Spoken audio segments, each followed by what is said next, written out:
So I'm going to show you how I introduce the prong collar here.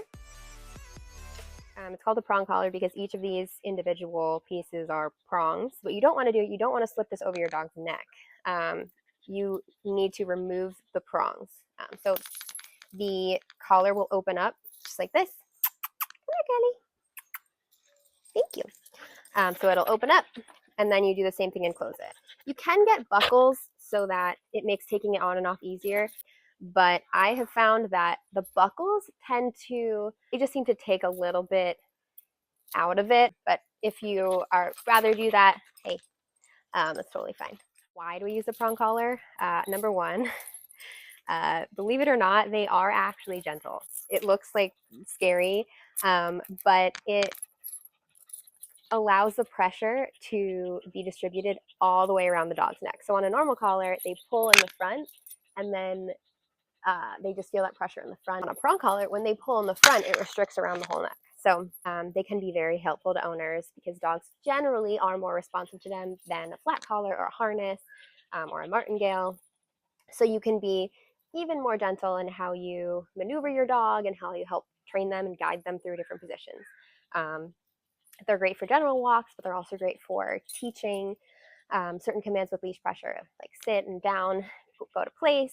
You can give corrections on a prong collar, so you'll give a quick pop for a correction when you need to. It's still, I don't know that is gentle per se, but it's safe. It's not going to hurt your dog. And it's a more effective way to communicate with them in a way that they'll most likely care about. Even a dog like this one she's strong, and right now she's on a front clip harness, but and I will say a front clip harness, it does take some of the pull out of it, so I don't feel like she's going to pull me over, but it looks very uncomfortable for her. It's like pulling her in her side. She's pulling really hard.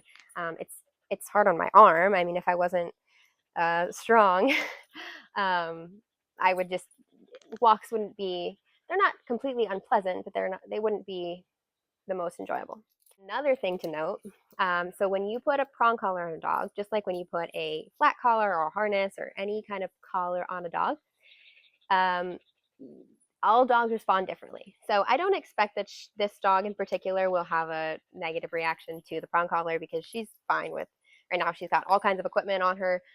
She's used to pulling on it, so I don't expect that she'll be too sensitive. But you will get dogs that you put a prong collar on them, just like same thing, you put a slip lead on them and they will crocodile roll. They will they're just not used to it. So you might see some dogs freak out. If she freaks out, I'm not worried about it.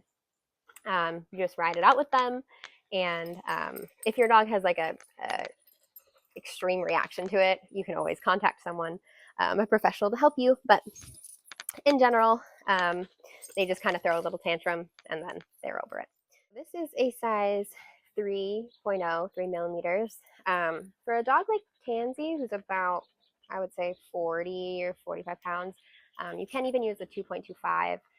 Honestly, I might prefer to use one, but I am all out of 2.25s right now. So when you buy a prong collar online, it'll say like it'll give you different neck sizes for each size. So the 2.25, it might say up to a 16-inch neck, and the 3.0, it might say up to a 18-inch neck. I don't know that that's true. I'm just using that as an example, but you can buy extra links. So I wouldn't recommend going for any dog, even if it's a huge dog, any bigger than a 3.0, because it's really unnecessary. It's more like if they're bigger, or maybe they have a thicker coat, you might want to go with a 3. In general, the 2.25s are great, but don't go by the length, is the point I'm trying to make on the when you're buying it. Go by the width. So if it's 2.25 or 3, or even if you have a teeny tiny dog, you can buy micro prong collars. My little 8-pound dog is on when I was training him, he was on a 1.5 millimeter prong collar.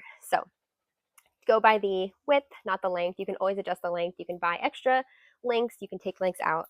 And I often have to adjust the length for each dog. So let's see, I'll just try taking one of these out.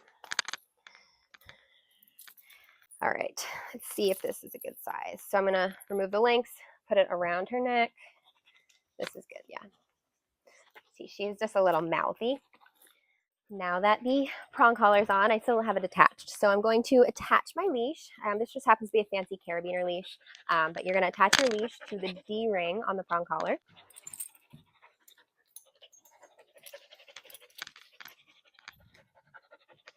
Okay, so now I have just one leash on her, but with the prong collar, it's important to always have a backup. So if you're just training inside your house, you're not worrying about your dog escaping, that's one thing.